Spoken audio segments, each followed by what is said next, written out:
Eu sempre falo o seguinte, né? Eu acho que isso é um ponto importante para falar, que a curiosidade me levou, né? Me trouxe até aqui, tentando responder a tua pergunta. Eu sempre usei um provérbio que para mim é muito importante, que é: não quero a faca, não quero o queijo, eu quero a fome. Porque eu sempre tive a fome. Não era, né? O mundo mudou e eu sempre tive que me reinventar nesses quase 20 anos. A cada 1 ano e meio na agenda de marketing, ou 2 anos, como quando a gente trabalha com digital, com tecnologia, você tem que se reinventar se você quer ser um cara de marketing atual, né? Que faça realmente um novo marketing, que faça a diferença entre onde você está. Eu sou Gustavo Passi e esse é o EmpreendaCast. Aqui a gente explica a teoria na prática.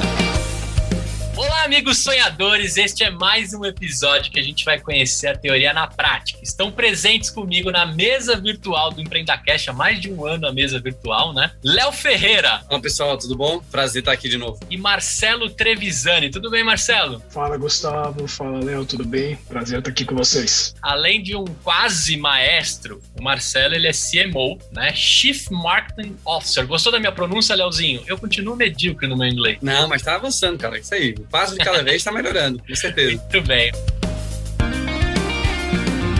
Mais de 18 anos de experiência como profissional nas áreas de marketing, transformação digital, inovação. Ele também é considerado um dos grandes nomes relevantes aí da área, como CMO hoje da IBM, né? E a gente vai bater um papo aqui, sonhador, sonhadora, né? A gente vai falar sobre a profissão CMO, a importância de um CMO, como a gente precisa trazer pitadas de provocação aqui para empurrar algumas empresas, para puxar outras e por aí vai. Marcelo, agradecer você pela presença, tenho certeza que vai ser um papo show de bola. Me conta aí, cara, tá protegido, tá adaptado? Como é que tá a rotina aí já com esse quase 1 ano de lockdown aí? Cara, que loucura que a gente tá vivendo, né? Impressionante que tá acontecendo isso. Infelizmente, de novo acontecendo, tendo que ficar no lockdown. O Brasil não aprende, né?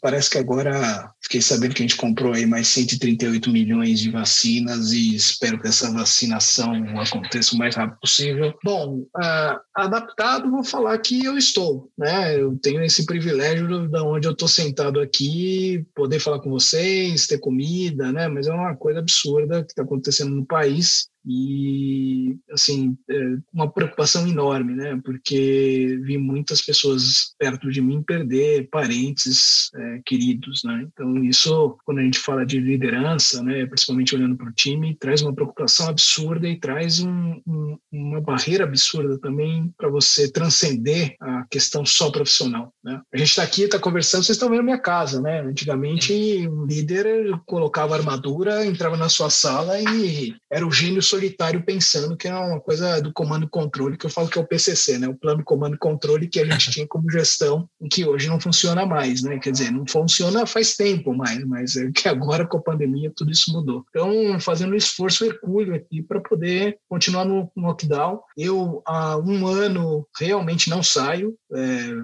consegui me manter, tudo bem, moro em casa, é um pouco melhor, né, do que o apartamento, mas eu tenho feito um esforço muito grande. Só saí para o nascimento do meu segundo filho, Arthur, que está fazendo 6 meses, inclusive hoje, e foi uma correria, né, porque, putz, como é que vai nascer no meio da pandemia e tal, mas está tudo bem, graças a Deus. Muito bem, e temos aqui um cara que está em todas as news do EmpreendaCast, hoje de volta numa entrevista de segunda-feira, né? Leozinho, como é que você está aí? Tá adaptado também? Tá com cabelo grande? Quem for ver o vídeo aqui vai achar e vai confundir você com o vocalista do Foo Fighters. Parecido mesmo. Pois é, sigo aí muito do que o Marcelo falou, né? Também saí o mínimo possível, né? Tenho um filhinho pequeno, nasceu logo antes da pandemia, né? Eu brinco que, coitado, ele não interagiu com ninguém, porque os primeiros 3 meses ele tem que ficar em casa. Ele nasceu em dezembro de 2019. No dia que ele fez 3 meses, no dia seguinte, todo mundo entrou em lockdown, e aí ele tá em casa desde então. Mas, né, é isso, né? A gente é super privilegiado de poder continuar trabalhando em qualquer lugar, né? Continuar fazendo as nossas funções, né? Ajudando os nossos times a continuar entregando, mas se preocupando. Acho que o que o Marcelo falou faz muito sentido, né? Você começa a ver as pessoas de uma forma cada vez mais diferente, né? Você, de fato, abre a sua casa, né, para pessoas, entre aspas, estranhas, né? Que há pouco tempo atrás você não faria isso. Você começa a ter interação, né? Meu filho participa de reunião sim, reunião também. De repente ele chega, né? Eu trabalho na sala, então ele sobe no meu colo, o pessoal brinca e tal. Então mudou muito a dinâmica, e eu espero que quando tudo isso passar, né, que a questão de saúde pública esteja resolvida, a gente pegue esses pontos positivos e e mantenha eles, né? Não retroceda em vários avanços que a gente tem tido sendo forçados a ter, né? Então, quero olhar de uma forma otimista para o futuro. Com certeza. Deixar um beijão registrado aqui, então, para o Arthur, para o Luca, o João Pedro aqui também, que daqui a pouco aparece, sempre faz parte, dia sim, dia também, de uma gravação, mas de alguma forma que eles estudem isso nos livros de história e que isso não se repita, né? Acho que vai ficar registrado em alguns livros.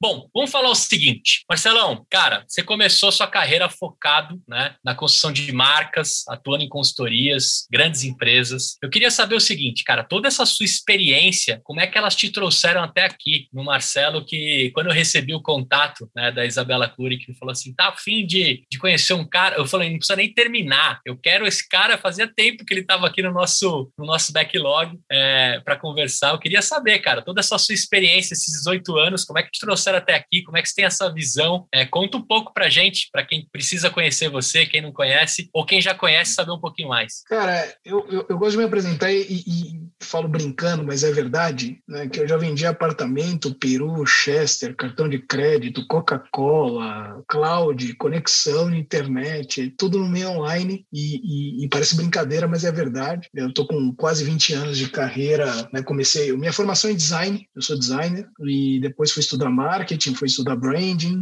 né, então eu comecei, eu acho que um ponto legal para falar é que a minha mãe é publicitária também, e o meu pai se formou no ITA, é um engenheiro cabeçudo, né, e eu acho que eu tive as duas coisas em casa, né, que é a parte da criatividade, que é importante hoje, e a parte a questão analítica que meu pai tem, né, que é impressionante, pragmático pra caramba. Então essa fusão que eu tive em casa me ajudou a ir para o lado do design, porque o design não é estética, é sim função, né, então como é que você resolve os problemas, e hoje tem outras metodologias, né, design thinking falam muito, mas tem 500 outras, né, para quem está vendo o vídeo aqui, tem esse livro que é muito bom, Better Business, que tem várias ferramentas e frameworks de design aqui para resolver problemas complexos, e eu fui como qualquer um, né, entrei na carreira, né, venho de uma família mediana, estudando, trabalhando, aprendendo, né, tentando fazer coisas diferentes. Eu sempre fui uma pessoa muito curiosa, né, e eu sempre me meti muito na questão estratégica de onde eu entrei. Então, comecei lá por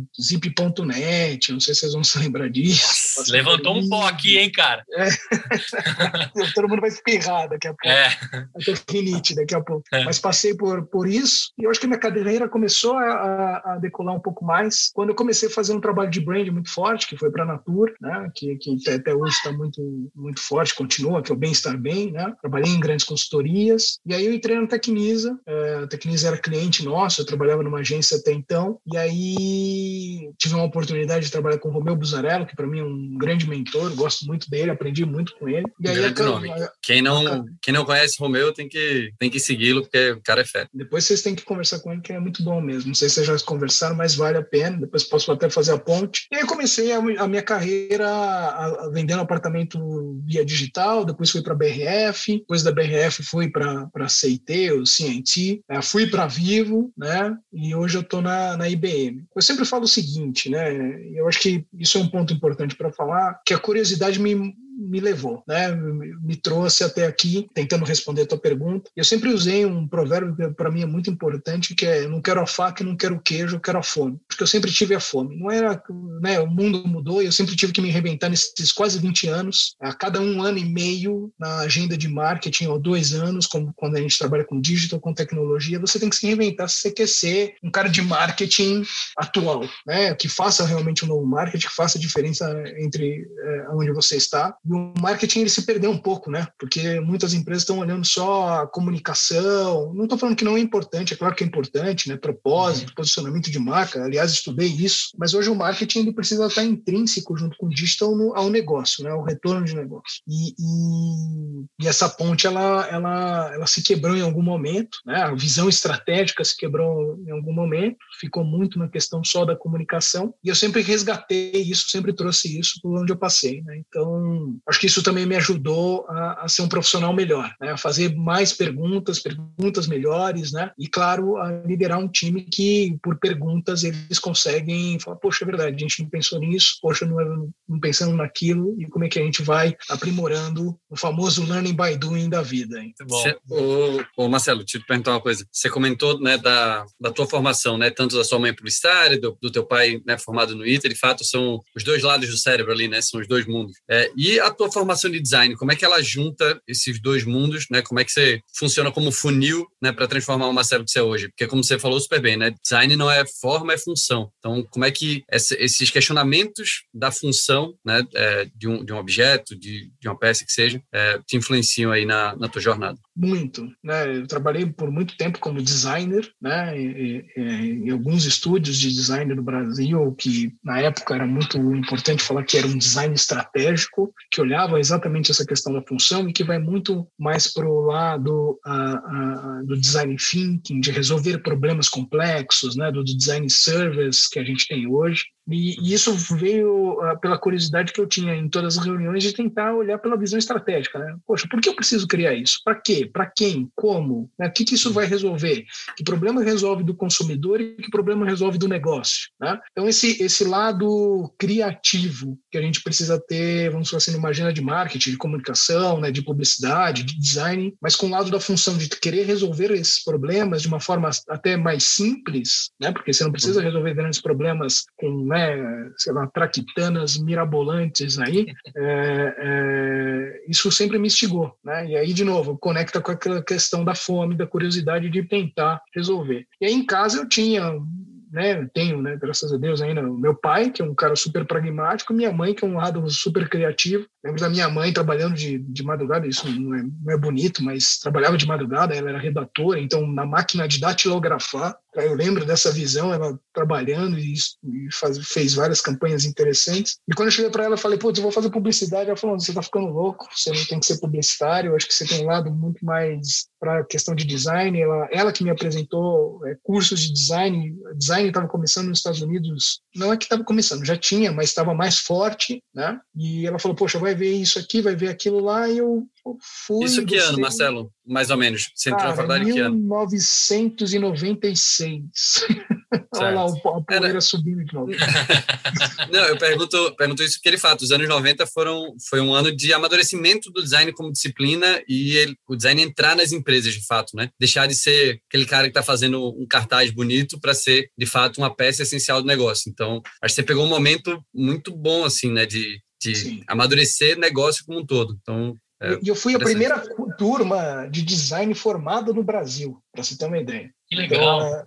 Então era tudo mato mesmo, né? Mato mesmo. Assim, era D1, turma 1. Chamava D11. A gente tinha uma camiseta, tem uma camiseta até hoje, grupos, né? Chama D11, Design 11. Primeiro ano, primeira turma a ser formada no Brasil com realmente um diploma de design, né? Então foi muito bacana. Tive aula com Luli Radfarer, entre outros grandes mestres, e isso me ajudou bastante.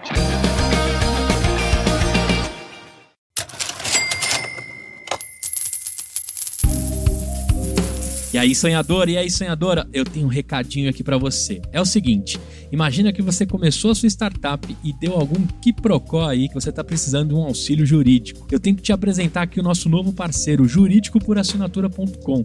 Esses caras montaram uma empresa para democratizar o acesso jurídico. A partir de R$ 2,99 por mês, você já consegue ter toda a proteção e auxílio de uma empresa que realmente conhece as startups e conhece as necessidades. Quer fazer aquele contratinho de vesting? Quer deixar tudo protegido com seus colaboradores? Tenho certeza que o juridicoporassinatura.com pode te ajudar. Acessa lá www.juridicoporassinatura.com/empreendacast que tem um desconto te esperando. Independente do momento que você está com a sua empresa, tenho certeza que você precisa da proteção desses caras. Valeu!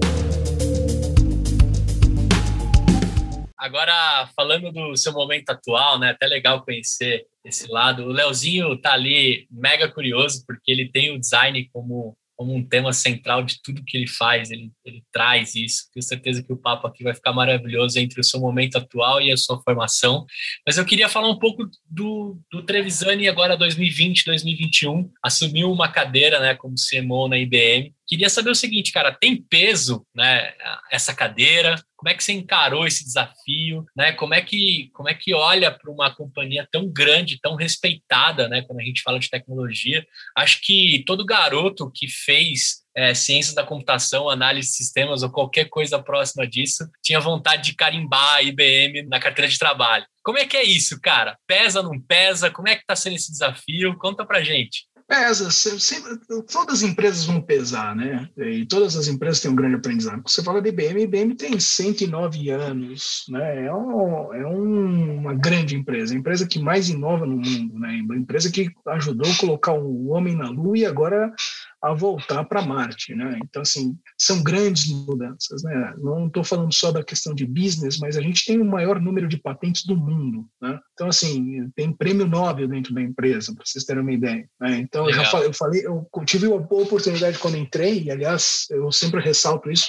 que de todas as empresas que eu trabalhei, foi o melhor onboard que eu já tive na minha vida. Assim. Eu fiquei 2 meses estudando, aprendendo, aprendendo a cultura da empresa. É uma coisa absurda. É realmente uma empresa global, né, conectada. Então, tem time, sei lá, na Eslováquia, no Japão, nos Estados Unidos, na América Latina.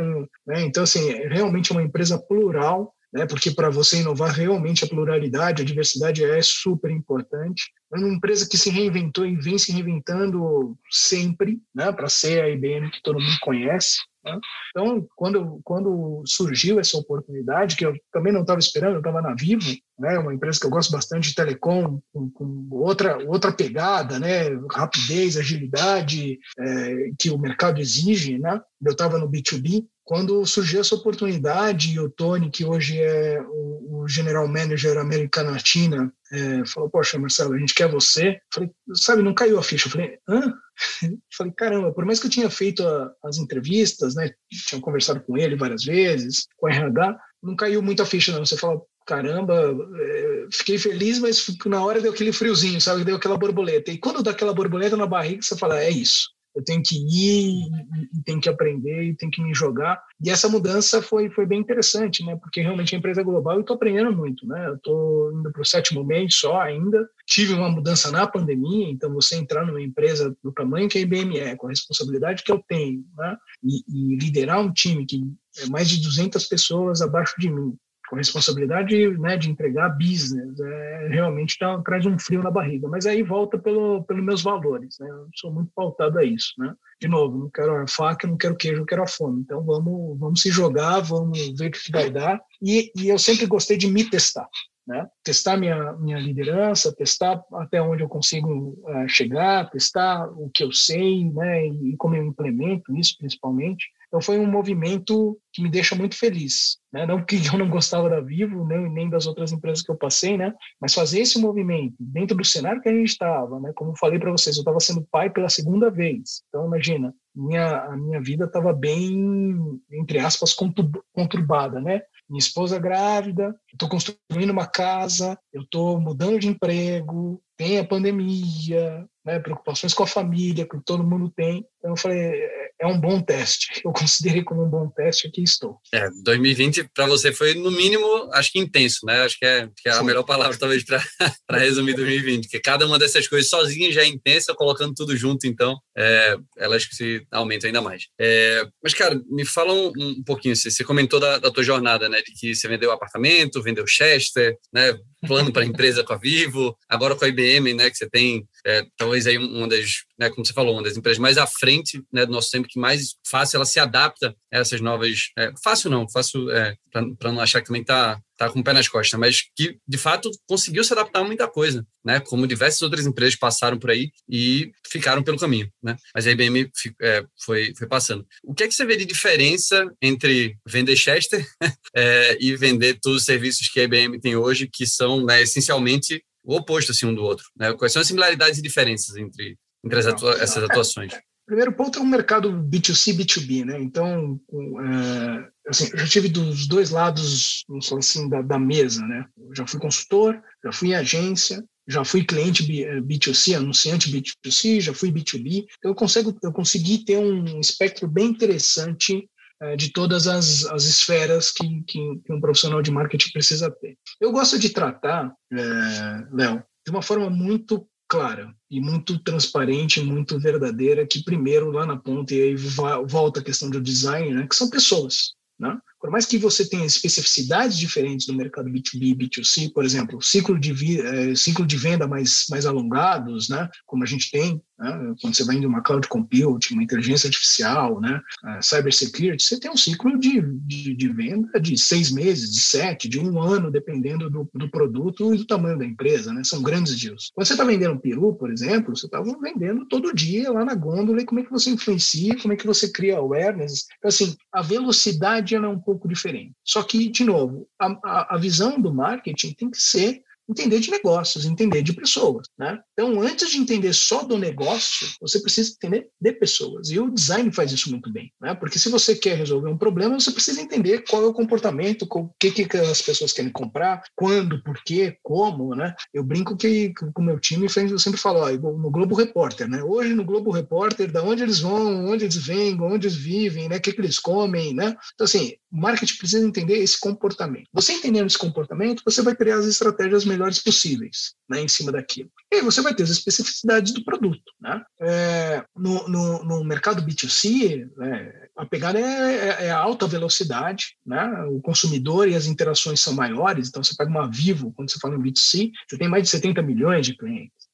Né? Quando você falava da BRF, que eu trabalhei, né, com a marca Sadia, né, com a marca Chester, né, e Perdigão, né, Batavo, LG, que tinha da BRF, você estava na casa de 9 brasileiros entre 10, né, com o teu produto. Então, assim, é uma outra pegada, outro tipo de interação, né? Você tem uma lover brand, né? Não quer dizer que a IBM não seja, mas o mercado B2B, ele, entre aspas, ele é um pouco mais frio na questão do produto em si, mas a relação, no final das contas, eu preciso entender qual é o problema do CIO, do CTO, do CEO, dos C-levels que compram os nossos produtos, em várias camadas, né, em vários segmentos de hierarquia. Então, eu gosto de ir para o back to the basic, né? Quem são essas pessoas, como é que eu me relaciono, o que elas precisam, quais são os anseios delas e por que o meu produto vai solucionar um problema dela. A partir do momento que eu entendo como vai solucionar o problema dela, né? Opa, aqui tem uma forma de você realmente fazer marketing, e aí você entra para os números, e aí os números vão te ajudar a criar um plano estratégico melhor.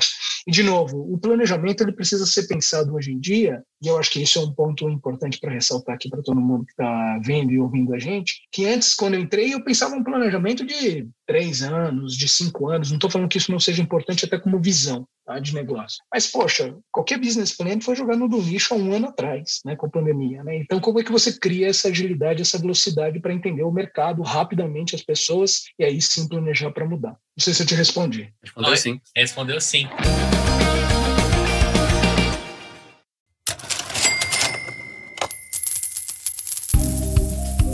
Você aí que tá lavando louça, limpando a casa, fazendo aquela faxina enquanto escuta o EmpreendaCast, eu tenho uma dica especial da nossa patrocinadora. Para você que tá nessa situação, meu amigo, você precisa conhecer a Ive. São produtos naturais que têm um cheiro maravilhoso, não fazem mal à saúde e vêm em cápsulas para economizar plástico. Ou seja, a Ive é amiga da natureza. Sim, tudo entregue na sua casa mensalmente por assinatura. Na boa, não sei como ninguém tinha pensado nisso antes. Usa lá o cupom EmpreendaIve e pega o seu descontinho.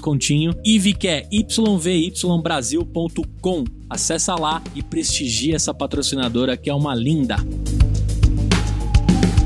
Se eu te perguntar, Trevisan, assim, quando a gente olha o que a IBM oferece com ciclos muito mais longos para venda, como você comentou, a gente está acostumado, em meio a uma compra grande, de apertar a mão, de se ver, de fazer as reuniões, de visitar as empresas, né? De ver o cara vestido de IBM, né? Eu que já contratei IBM, sei disso. Tem todo um, como se diz, um ritual, né? Dentro de um grande contrato que você vai assinar e etc. E a IBM sempre presente nas transformações dessas empresas, principalmente agora, né? A gente já vinha falando, você é um grande evangelizador da transformação digital, né? Eu te conheço de outros momentos, sempre evangelizando a necessidade da transformação digital, em meio a uma pandemia que ou transforma, não tem outro caminho, né? E não existe mais as relações pessoais, né? Se assinam contratos agora por meio de assinatura digital, milhões que seja o contrato ou não. O que eu queria perguntar para você, cara? Como é que tá nesses 7 meses a relação com essas empresas, em meio à pandemia e como é que a IBM está ajudando a transformação dessas companhias que tiveram que ser aceleradas em meio ao momento que a gente está vivendo, né? Como é que está essa relação, a procura? O que a IBM está oferecendo para transformar toda essa galera? E se a pandemia ajudou ou não, mas, claro, quero colocar aqui, se dá para tirar algo bom dessa pandemia, que olhem pela ótica do que tiveram que avançar em meio ao mundo, ao que aconteceu, jamais do que está acontecendo humano a humano, né? O que a gente teve de avanço tecnológico diante da situação de ficar em casa e a vovó foi para o Zoom, que a gente fala, né? 2020 foi o ano que a vovó foi para o Zoom. O que você consegue me dizer aí, cara, nesses 7 meses e essas empresas que você tem visitado? Essa pergunta tua, Gustavo, ela é excelente, né? Porque tudo passa pela experiência que você traz, né? E aí eu vou dar de novo, voltar quase 12 anos atrás, e a gente vendia apartamento online, né? Então, como é que é a experiência de você vender um apartamento online? Eu lembro quando a gente começou a vender apartamento online, você não tinha o chat online, você não tinha as ferramentas que a gente usava o Skype como teste, né? É bacana falar a palavra teste, porque hoje é bonito você falar em MVP, né? Lá, antigamente, um pouquinho mais atrás, a gente estou falando de teste mesmo, né? Antes era assim, vamos ver o que vai dar. Era essa frase que a gente usava, né? Exato. Então, assim, quando você fala de teste, né, de novo, volta para o comportamento. E aí a gente começou a vender apartamento online e a gente percebeu naquela questão que o comportamento das pessoas estava mudando. As pessoas chegavam em casa e a partir das 8, 9 horas da noite começava a ter pico de acesso no nosso site. Eu falo, caramba, o que está acontecendo? Porque imagina o seguinte, você ficou o dia inteiro trabalhando. Você foi para uma academia, aí chegou em casa, vai tomar banho, vai cuidar dos filhos ou não, dependendo do casal, né? Seja lá qual for, o sexo, a religião, entre outras questões. E o tempo que você tem era na hora que você senta no sofá e você pegava lá as pessoas buscando apartamentos. E eu percebi naquele momento que a gente estava perdendo uma baita oportunidade de venda, né? Não só eu, mas todo mundo que trabalhava na Tecnisa. E a gente teve que mudar a experiência para poder colocar o primeiro, vamos falar assim, atendimento online para rodar, para funcionar. Então, imagina o seguinte, você chegar para a tua força de vendas, para os corretores, principalmente, para o time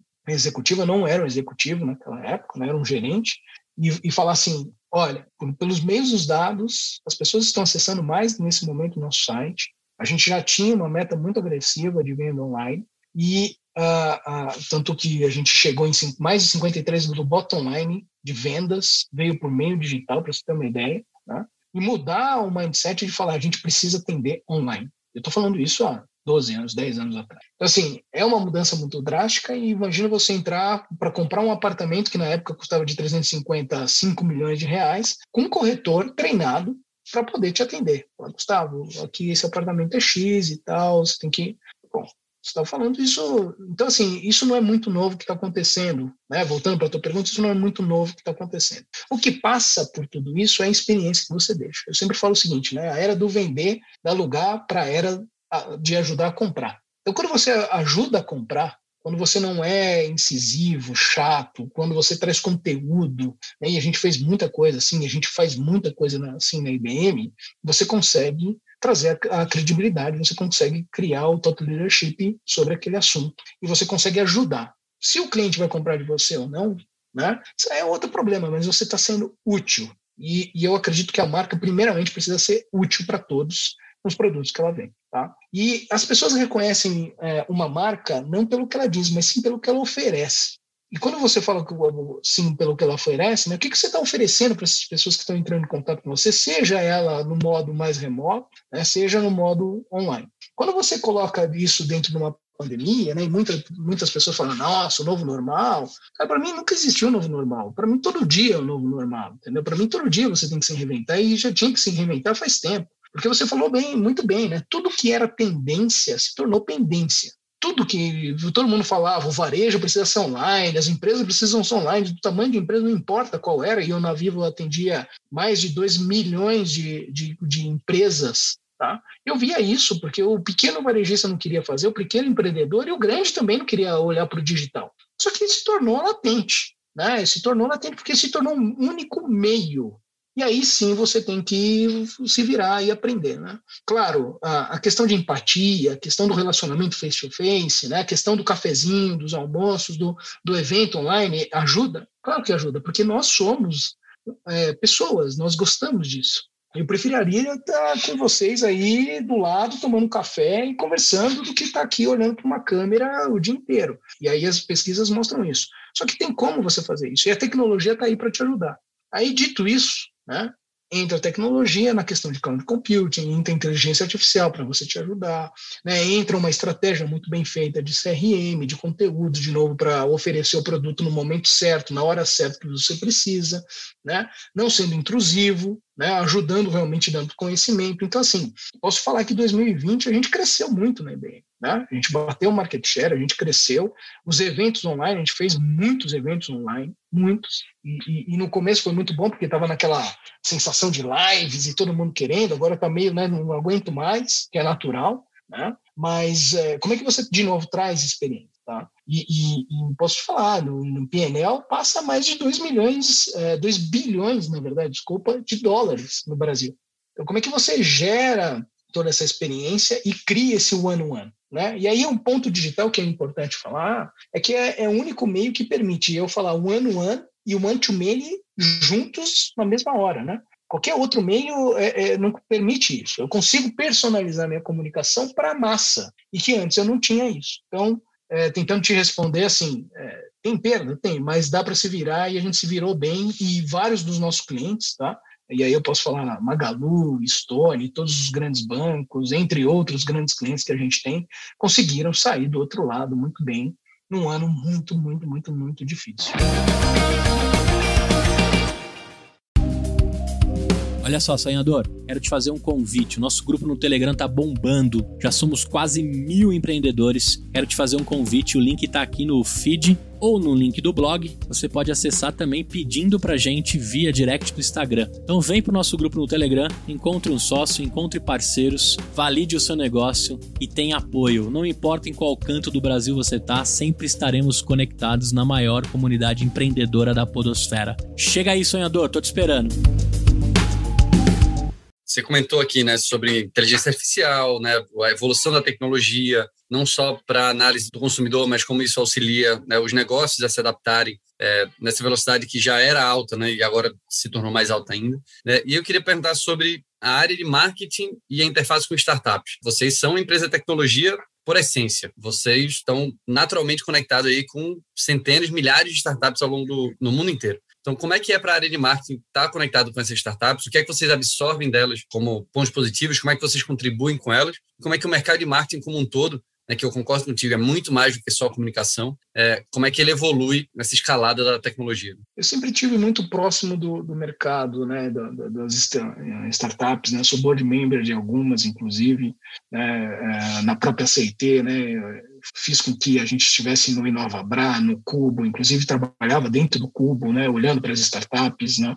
Então, para mim é muito importante. O grande ponto que uma corporação tem, que pode ajudar as startups, é a governança. Né? Porque por mais que as startups sejam grandes ou sejam scale-ups, né, a empresa tem uma governança muito clara, né, entende muito bem do business em si. Né? E ainda grandes startups, e eu posso falar porque eu tenho vários amigos que trabalham no Uber, em Rappi, entre outras, ainda não tem tanto essa governança.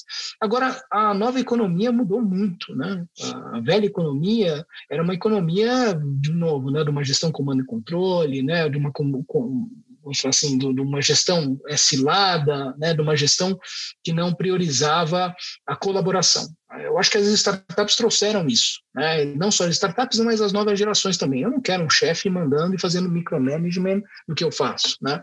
Eu quero ter uma gestão muito mais colaborativa, né? Onde eu consigo ver o meu propósito aplicado em algo que traga para a sociedade algo ainda maior. Né? Eu quero ter uma velocidade de atuação, né? Eu não quero ter essa microgestão. Né? Então, eu sempre brinco, a gente está saindo da nova economia para a velha economia, quer dizer, da velha economia para a nova economia, né? Mas olhando o seguinte, antes era a firma, agora a gente está na startup. Né? Antes era... a gente agora está na nuvem, tudo está na nuvem. Antes a gente não tinha nuvem. Né? Era sexy quando eu comecei a trabalhar, sei lá, falar que eu vou fazer uma carreira no Banco do Brasil. Né? E hoje não, várias gerações querem trabalhar na startup da moda, né? Seja ela qual for. Né? Então, Essa junção é muito importante. Aí, por outra ótica do marketing em si, eu sempre tive muito conectado, há mais de 10 anos, aí, com Martex, né, que é a junção de marketing com tecnologia. Hoje tem mais de 8.000 ferramentas de Martex aí que eu posso utilizar. Eu uso inúmeras no meu dia a dia. Mesmo na IBM eu uso inúmeras, na Vivo eu usava inúmeras, né? E assim, não tem como você fazer um novo marketing sem ter essa tecnologia ao seu favor, né? Sem você realmente conectar dados, né? E aí todo mundo fala dos dados pelos dados, mas não é questão do dado, é entender a jornada de novo, porque volta para o começo da conversa, né? Quem é seu consumidor? E teu consumidor hoje é onipresente, ele está em todos os meios, né? Ele está, e poxa, como é que eu consigo entender isso? Como é que eu consigo entender o comportamento dele? Como é que eu consigo conectar esses dados ao meu favor, né? Como é que eu consigo entender a busca? Quando busca, por que busca? Como é que eu personalizo essa comunicação? Como é que eu personalizo o meu produto, né? Como é que eu trago insights para dentro? E mais do que isso, como é que eu tenho uma gestão ágil no dia a dia? Na IBM a gente tem um time de marketing de mais de 5.000 pessoas no mundo inteiro trabalhando em forma ágil, né? Kanban, Scrum, Trello, entre outras questões. E, de novo, né? Trello, por exemplo, Slack, que a gente usa o dia inteiro, são ferramentas de Martech que nos ajudam a ter uma forma mais colaborativa, ainda mais no momento de pandemia que a gente precisa. Agora, é legal você falar isso dentro de uma empresa tão grande, né? Porque a gente tem uma visão, assim, que quanto maior a empresa, mais difícil relacionamento com startup. Quanto maior a empresa, mais complicado você conseguir vender para ela, né? A gente que corre aí pelo mundão dos startupeiros, acho que se você perguntar para algum deles qual que é o seu maior sonho, qual que é o seu maior objetivo, né, na frente comercial, é vender para um grande nome, é fazer parceria com um grande nome. E graças a Deus, ou qualquer uma que seja a crença que você tem e acredite, o universo movimenta para que isso aconteça cada vez mais, né? A gente viu aí grandes disputas de nomes de empresas de tecnologia por outras startups já em formato de scale-up, né? A própria Sul América, que eu trabalhei lá por um bom tempo, querendo essas startups, né? Uma empresa centenária também, cheio de dificuldades, de entraves. Eu nunca vou esquecer lá que para você ser fornecedor da Sul América, você tinha que ter um faturamento mínimo de R$1 milhão. Como é que você fala isso para o dono de uma startup? Né? Como é que você coloca um bloqueio desse? Claro, isso é passado, alguém foi rever isso e viu que não fazia sentido. Mas, poxa, o fato de você contar que como um C-level de uma grande companhia internacional você enxerga essas startups, né? A gente falou scale-ups, claro, é muito mais fácil, porque traz mais segurança, traz um monte de outras coisas. E se a gente não dá chance para as startups, elas nunca vão ser scales, né? Então, é bom ouvir isso de você, como IBM, né? E também eu não sabia que você tinha feito essas movimentações pela CIT para estar rodando por todos os hubs e etc. O que eu quero te perguntar agora, assim? Eu tenho uma visão muito carinhosa da CIT, né, de uma empresa à frente também, né? Você, durante muito tempo, ficou lá e sabe do que eu estou falando. E quando a gente pega uma CIT que está ali penetrando dentro da transformação de médias e grandes empresas, com toda a provocação daquela empresa com relação à transformação e inovação, e você pega uma IBM, como é que você vê esses dois comparativos, assim, de uma empresa brasileira que está presente em outros países, que é a CIT, e de uma empresa presente em tantos países que também está no Brasil, mas cada um com o seu tamanho, com a sua fome. Como é que você vê as diferenças? Tem diferenças ou não tem? Eu queria que você trouxesse um pouco disso, porque são duas empresas que eu respeito muito, tenho um carinho imenso, e sei do potencial das duas, né? Mas eu queria ouvir de você, assim, o cara que sentou ali nas duas cadeiras, assim. Legal. Quando entrei na CIT, ninguém conhecia a CIT. Eu lembro disso. Principalmente no âmbito marketing. Eu lembro quando eu fui fazer a primeira entrevista com o César Gon, eu entrei no LinkedIn, eu falei, meu Deus, não tem ninguém que eu conheço do mercado, eu conheço bastante gente que está seguindo essa empresa, né? E a empresa faturava lá seus 200 e poucos milhões, e depois de 5 anos que eu tive lá, a gente chegou em R$1 bilhão, crescendo mais de 140%.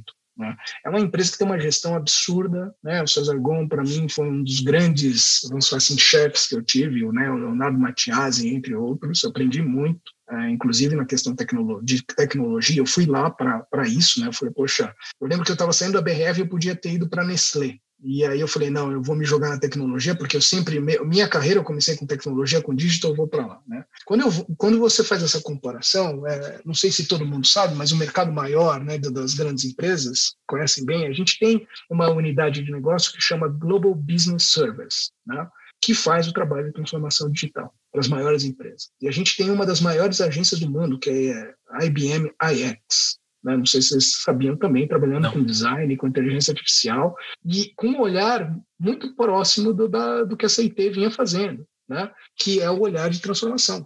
Então, a gente tem clientes grandes, Stone, Magalu, bancos, entre outras questões, na questão de consultoria, tá?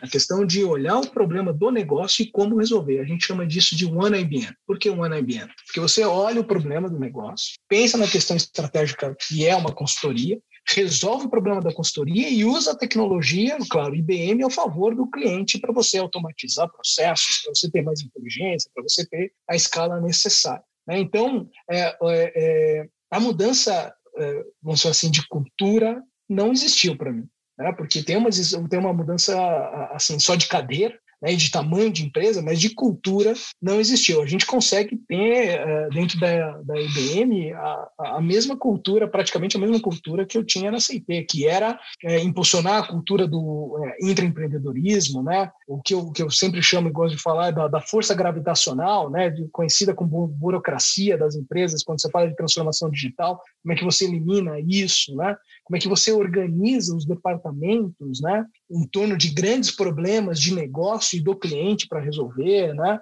A questão do apetite ao risco, né? Você vê, assim como a Sul América, como você trabalhou, a IBM tem mais de 100 anos e se reinventou, e está se reinventando absurdamente, e tem um apetite ao risco absurdamente, assim como uma startup, uma scale-up tem que ter, né? Autonomia na ponta com o time, né? Você ter um olhar para planejar, né? Eu sempre falo o seguinte, né? Planeje para mudar. Isso, todo mundo fala, nossa, mas esse cara é louco, né? Não, planeje para mudar. A gente tem que ser ágil nesse sentido, né? E se a gente conseguir ser leve, sem burocracia, né? Sem silos dentro da empresa, né? Você vai conseguir agir muito mais rápido. Então, assim, a mudança da cultura de colaboração, a IBM é tão bom quanto a CIT. Agora, falando de tamanho de empresa, assim, é gigante, né? Então, a minha grande dificuldade, não só assim na cadeira de marketing, é dar ainda mais agilidade para uma empresa que tem agilidade, né? Então, isso é o meu desafio todo dia.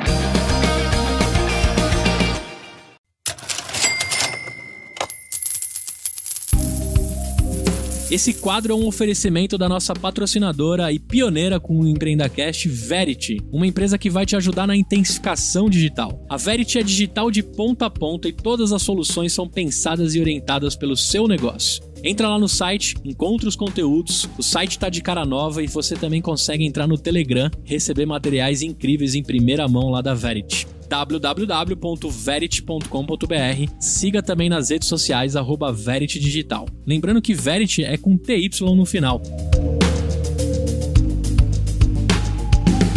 Antes do Leozinho entrar com outra pergunta, assim, o Departamento de Prevenção ao Trabalho ou da Força Gravitacional que você falou existe em todo o CNPJ, né? Acho que, independente dos anos, o Leozinho trampa numa empresa bicentenária, né? A Faber-Castell está com quantos anos, Leozinho? 260 esse ano. 260 anos, né? Nós estamos falando com o gerente de inovação da Faber-Castell, que vem se reciclando, vem mudando, vem se transformando há 260 anos, né? Então, se a gente juntar IBM, Faber-Castell e Sul América, a gente está quase a idade do Brasil, né? De tempo, né? E claro, né, é o que eu falo para todo mundo, os muros da burocracia acho que vão existir para sempre. O que tem que existir são os caras que derrubam e constroem ponte, derrubam e constroem ponte, derrubam e constroem ponte. Vai chegar um determinado momento, talvez o Arthur, o Luca e o João Pedro vão trabalhar em formatos completamente diferentes, que talvez eles tenham que fazer pontes mais malucas e mais perigosas para poder continuar se reciclando, né? Tomara que eles vivam isso, mas eu acho que no finalzinho vai ter lá alguém que vai estar levantando uns tijolinhos de burocracia e que a gente prepare nossos filhos para meter o pé nesses tijolos, né? Eu estou falando tudo isso porque, assim, como consultoria, como CIT, como Faber-Castell, como gerente de inovação, qualquer outra coisa de quem tem exercendo o futuro, E o intraempreendedorismo, que eu acho que isso é um clássico seu, né, Trevisan? Eu te acompanhei sempre como um grande exemplo, como um grande profissional, né? A gente se cruzou algumas vezes, mas eu sei toda a sua correria, eu vi várias palestras suas e várias provocações, e você tem uma chama aí de intraempreendedor, né, que eu acho que esse que é o grande diferencial para a gente topar, encarar essa força gravitacional, né? Parece que a gente meio que consegue visualizar o campo magnético que essas pessoas criam, mas a gente não tem meio que medo de encarar isso, independente de quanto você vai ter que cair e levantar para perfurar a burocracia. Onde que eu quero entrar dessa discussão, né?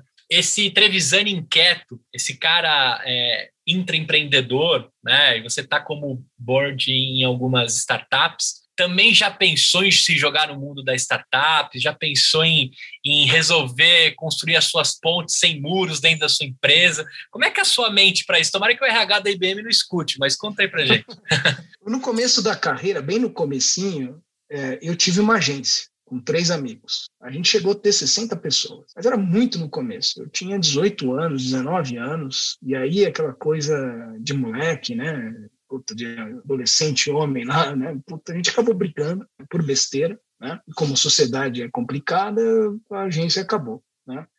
Mas eu acho que não importa a questão se eu vou empreender para fora ou para dentro. Eu acho que o que importa é fazer a mudança que você falou, seja ela onde for. Né? Porque startup, o propósito dela é resolver grandes problemas, seja onde ela estiver. Né? E a empresa também. Né? Então, eu sempre procurei estar em empresas onde eu pudesse colocar essa fome, que eu tanto falo, a prol da empresa, por mais que não seja minha. Né? Poxa, seria bom se eu tivesse, sei lá, criado o iFood? Claro, eu posso te dizer que antes do iFood, eu tinha um amigo meu, Daniel, que a gente estava fazendo um site de comida.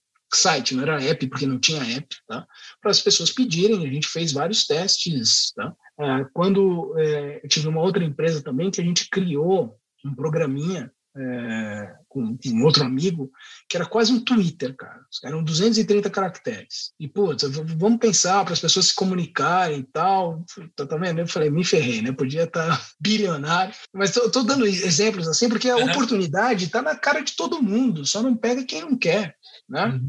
E agora, como executivo, eu tento colocar isso em prol do meu time, né? Em prol da empresa que eu estou. Eu sempre fiz uma pergunta, né? Se não eu, quem vai fazer isso? Né? Então, eu sempre tentei ser um agente de transformação. E eu sempre falei para o meu time e sempre falei para mim mesmo, né? E aí, olhando um pouco na questão de coach, de tentar achar meu propósito, de tentar entender puta, o que eu faço? Porque essa pergunta que você falou é muito boa, né? Porque eu já me peguei, falei, caramba, eu tô aqui, podia estar empreendendo, né? Podia estar, sei lá, né? Passa várias oportunidades, como eu falei, estou em board member de outras startups, você fala, meu, será?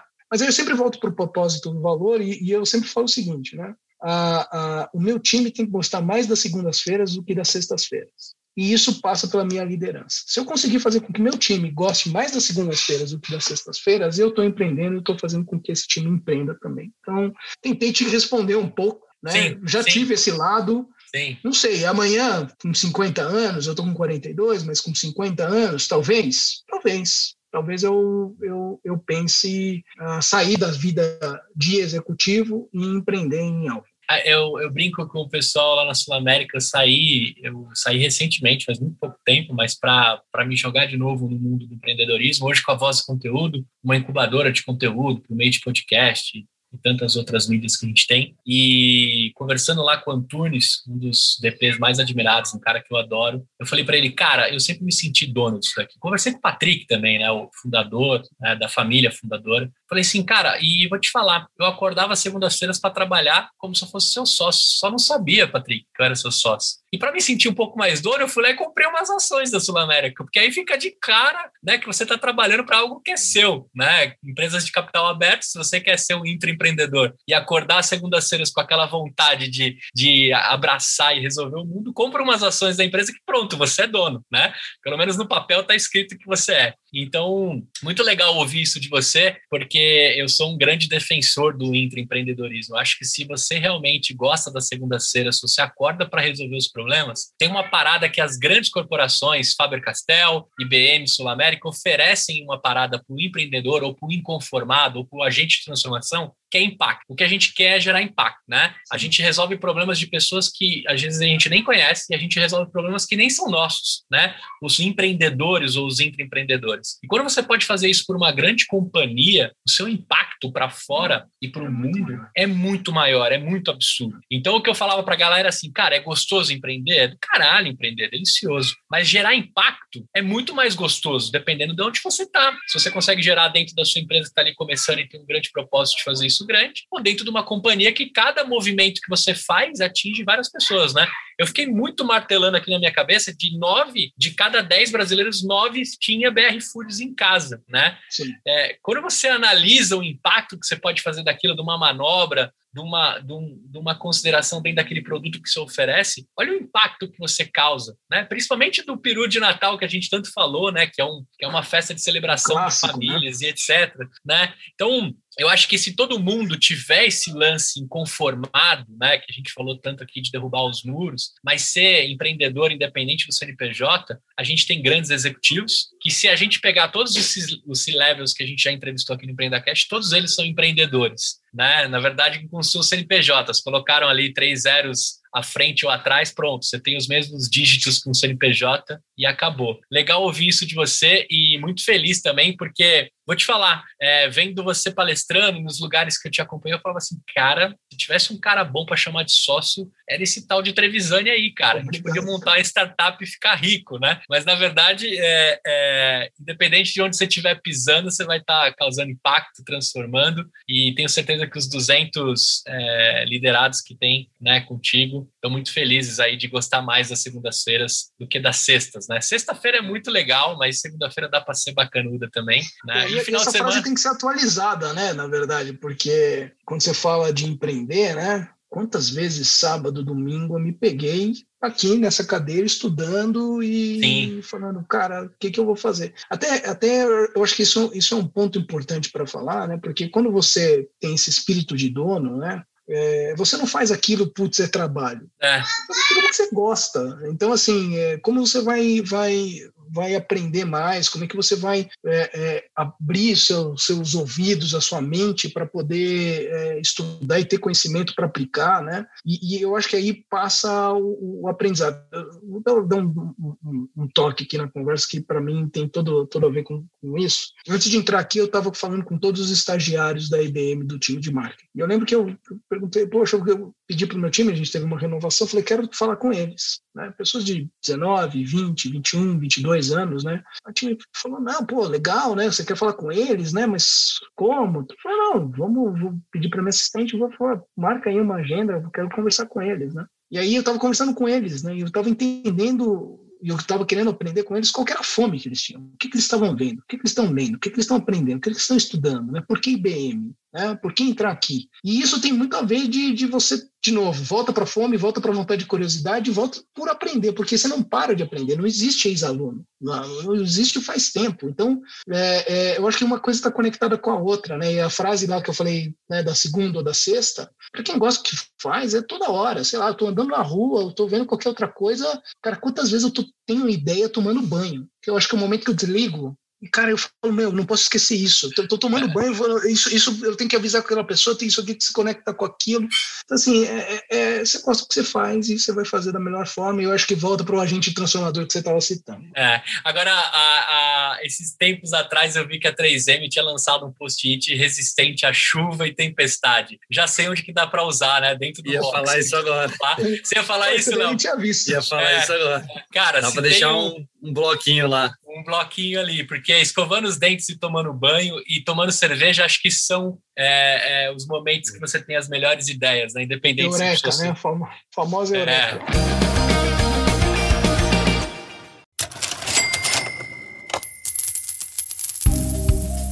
Olha só, sonhador, temporada nova, mais de 100 episódios, e eu queria deixar um recado aqui de um grande parceiro que apareceu em meio a esses 2 anos de EmpreendaCast. É a Save, né? A Save é uma empresa de tecnologia focada em marketing digital. Os caras mandam muito bem em sites, landing pages, e foram eles também que fizeram toda a nova identidade do EmpreendaCast. Eles também manjam de mídias de performance, Facebook, Google Ads, e você pode aproveitar o máximo dessa empresa feita por sonhadores. Um abraço especial pro Rodrigo Teixeira e pro Arnaldo, que são os caras que estão por trás, aí, um dos caras que estão por trás da Savvy. Acessa lá se você estiver precisando começar a identidade da sua empresa, montar um site, começar a vida dela dentro do marketing digital. Acessa lá, Savvy, www.savvi.com.br, savvy.com.br. Corre lá, porque é empresa de sonhador e vale a pena.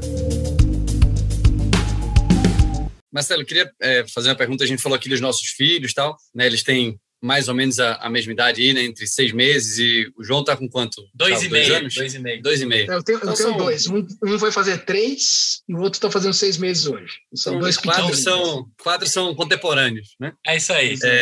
Quando eles chegarem, né, na nossa idade aí, né? Com 30, 40, 50, se algum deles for para a área de marketing, como é que você acha que vai ser a área de marketing que eles vão trabalhar? Cara, que pergunta... Não sei.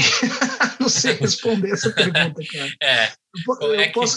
Eu posso pensar no seguinte, né? Eu acho que as marcas estão indo muito mais por a empatia, para ouvir as pessoas, né? Para entender realmente o comportamento, entender o impacto, como o Gustavo falou, que se coloca na sociedade, né? Então, eu acho que o mercado e o marketing abriu a cabeça, principalmente agora na pandemia, de falar que não é só mais empurrar o produto, né? A gente tinha essa de marketing, lembra daquelas campanhas? Eu vou voltar um pouquinho, né? Compre batom.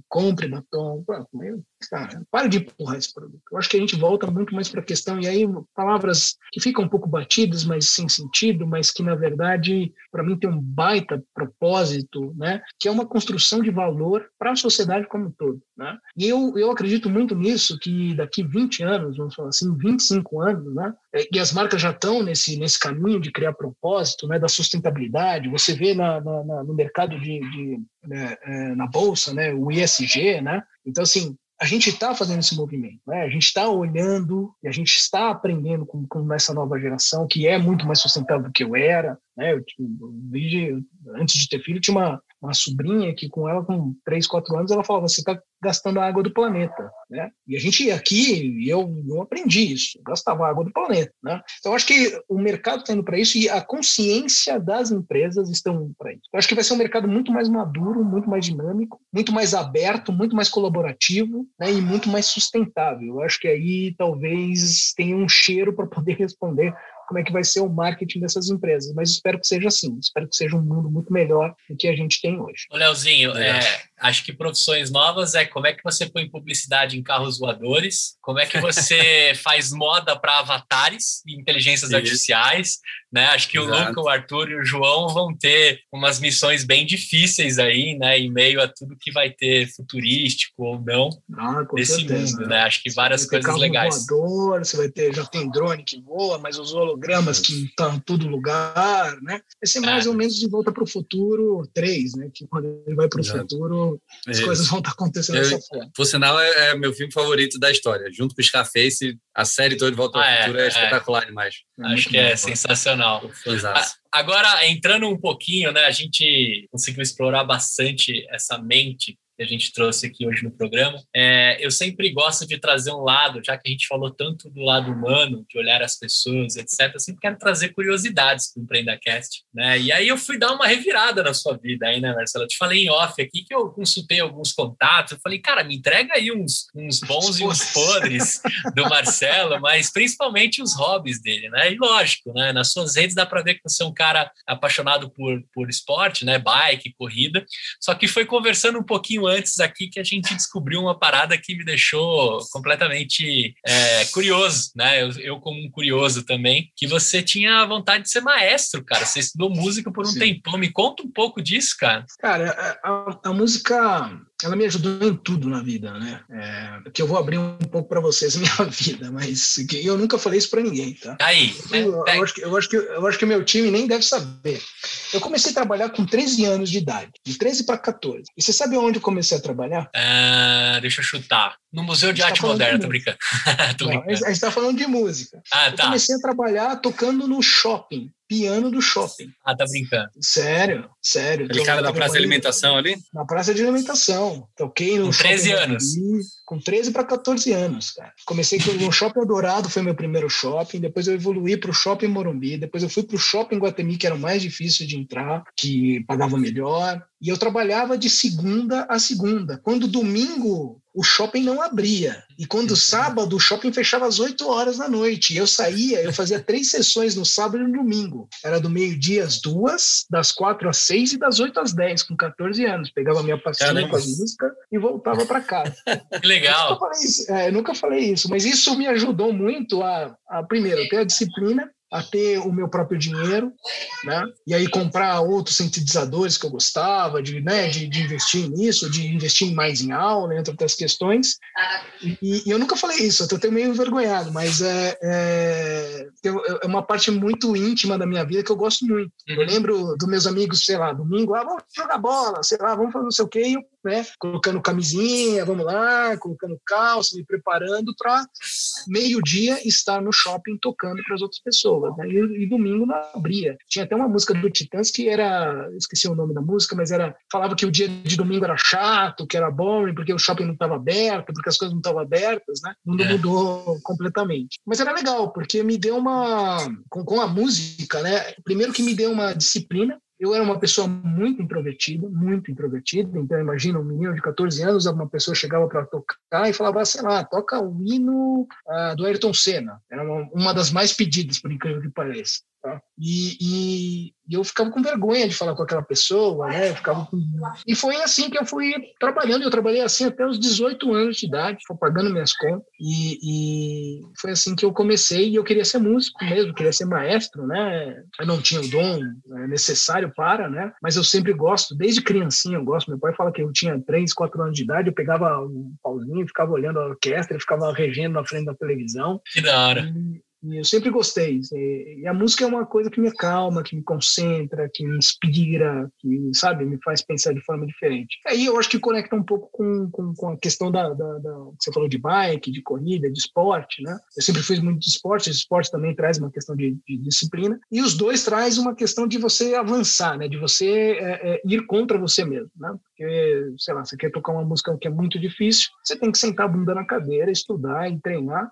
E música, para quem não sabe, é matemática, né? Então, de novo, matemática com sentimento, né? E eu acho que eu trago isso para minha vida na questão do marketing também. Cara, agora, curiosidade parte 2. Você chegou a ser artista de rua também, assim, de colocar o chapéu para ganhar umas moedas também ali com a sua arte ou não? Cara, sempre no shopping. Sempre no shopping. Sempre foi o caminho que eu comecei. Eu tinha um amigo meu que começou a trabalhar no shopping vendendo roupa, né? Uhum. E eu achava aquilo legal. Eu falava, pô, o cara começou a trabalhar vendendo roupa, tava ganhando dinheiro dele, tava batalhando, eu achava aquilo bonito. Eu falei, o que eu posso fazer, né? E aí um dia, passando pelo shopping, eu vi um músico tocando. Eu falei, cara, eu toco piano, né? Tô estudando piano, sempre quis ser maestro e, putz, vou tentar. E aí eu fui imagina, eu falei que eu era introvertido pra caramba, vergonhoso, né? Com vergonha. Cheguei lá e falei, poxa, como é que você fez, né? Fiz quase um benchmark lá com ele, né? Como é que você fez? Ele deu um cartão para mim e falou, fala com o senhor Lúcio, que era o chefe de todos os pianistas de todos os shoppings. Aí eu liguei, né? Aí o cara falou, você tá brincando, você tem 14 anos, mas eu não posso te contratar.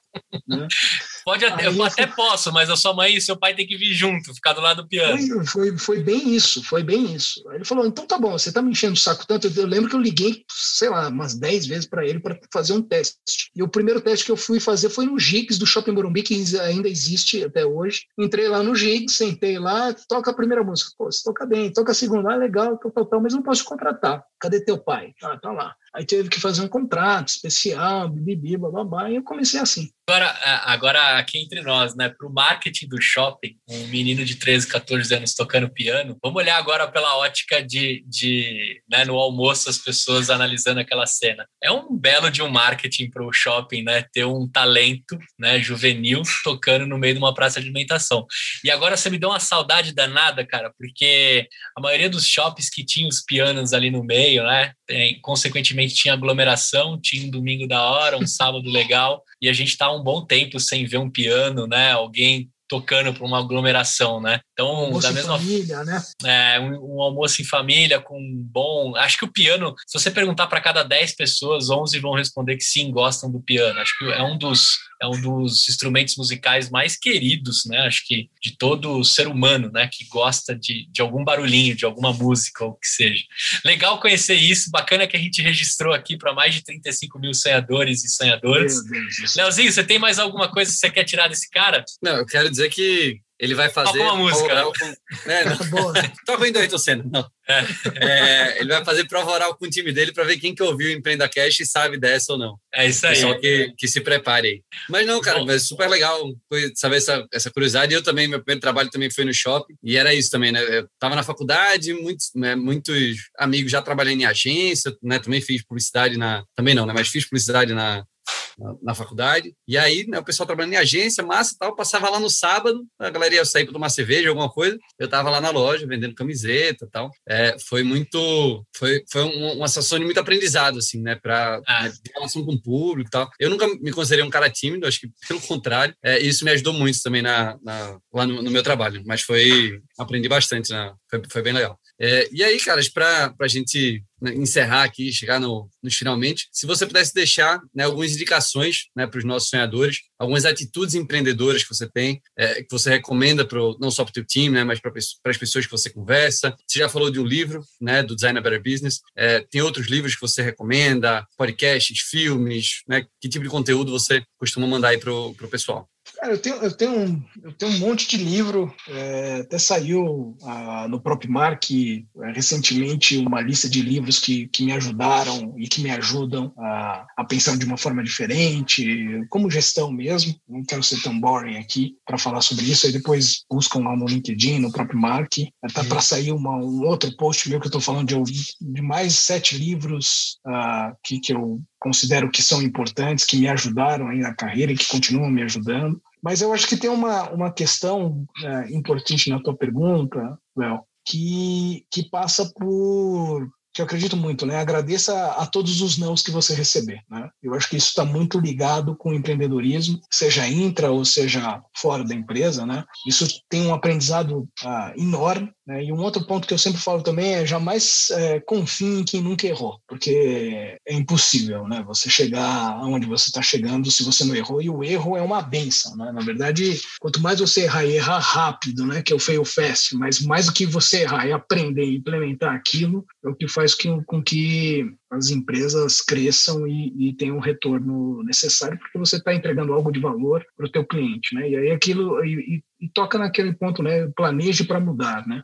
Eu acho que é um ponto importante aí para quem está nos ouvindo, né? Então, eu gosto desses 2 pontos, e o outro ponto que eu gosto muito, que está muito atrelado com a gente de transformação, né? É que cada vez mais a gente vai ter problemas complexos, né? Então esteja preparado para resolver grandes problemas complexos. Tá? E é o que eu tenho tentado fazer, tenho estudado cada vez mais, né? Tenho estudado muito inteligência artificial, porque eu acredito que vai ter 2 profissionais e 2 tipos de empresa, né? As empresas que estão na cloud, vídeo que está acontecendo aqui nessa conversa, né? Se não tivesse a cloud, a gente não estaria aqui, e as empresas que usam inteligência artificial para ajudar a expandir, escalar e ter inteligência, né? Eu tenho estudado muito essa questão de tecnologia, não porque eu estou na IBM, claro, entrei e isso daí foi mais um empurrão, né? Mas já vim estudando inteligência artificial for dummies, né? Porque eu não sou programador, mas tenho dedicado aí meu horário do Faustão no domingo para estudar bastante sobre esse assunto. Muito bom. Cara, como é que o pessoal te encontra?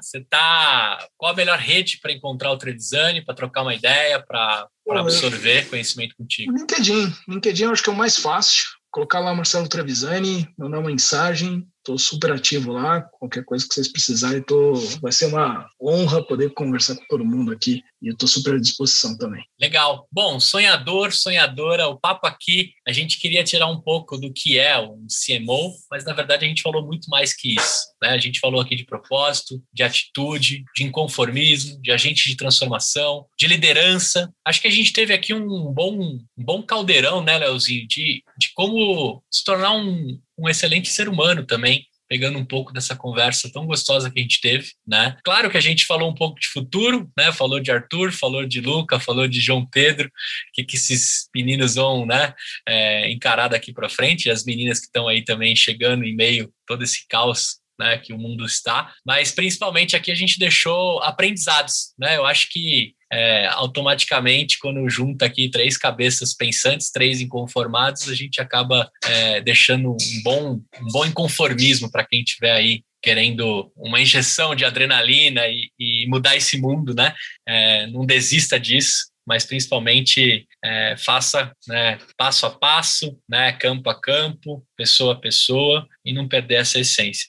Marcelo, obrigado demais por você ter conversado com a gente. Foi um prazer imenso registrar aqui a sua história, né?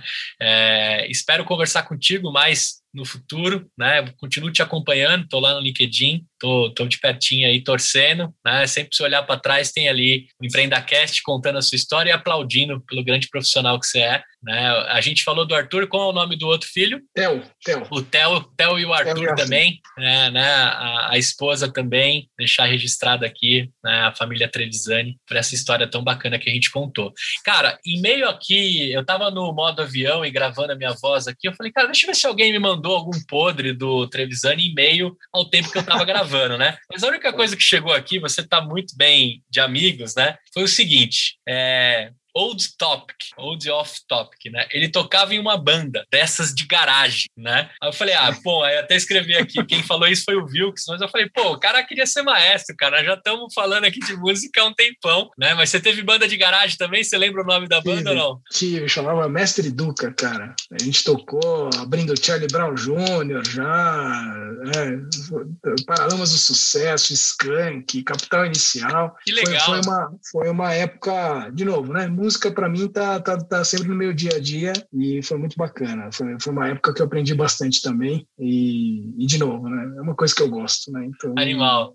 É bacana compartilhar. A garageiro também, né?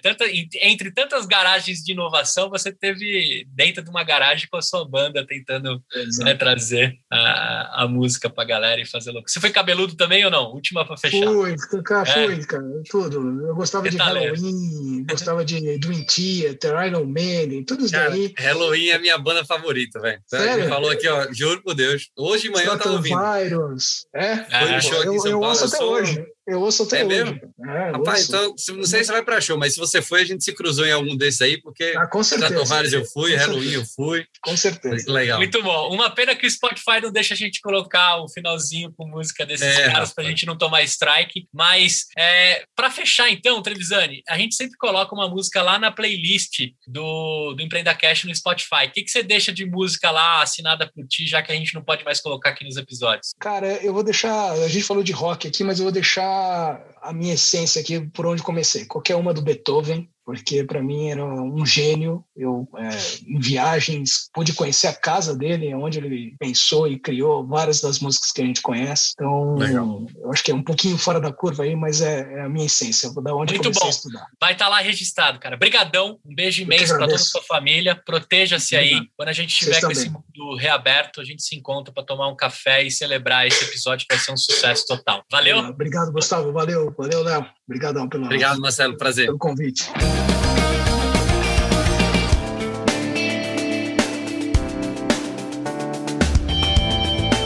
Ei, olha só, presta atenção. Você ficou até o fim do episódio e nem percebeu, né? O tempo voou. Eu quero te fazer um convite. Se você estiver me ouvindo ainda, você pode apoiar o nosso projeto. www.empreendacast.com.br/apoio. Lá você consegue contribuir com o valor que você quiser e todo o dinheiro é pra gente comprar mais equipamento, pagar o nosso estagiário, o Luquinhas, que cuida das postagens, e deixar cada vez mais forte a nossa comunidade. Então, se de alguma forma a gente entrega um conteúdo bacana pra você, eu te faço um convite. Apoie o nosso projeto, participe de grupos de mentoria exclusivo e de alguma forma a gente vai tentar também, na sua jornada, te entregar conteúdo diferenciado e bastante desconto aí da nossa rede de parceiros. www.empreendacast.com.br/apoio.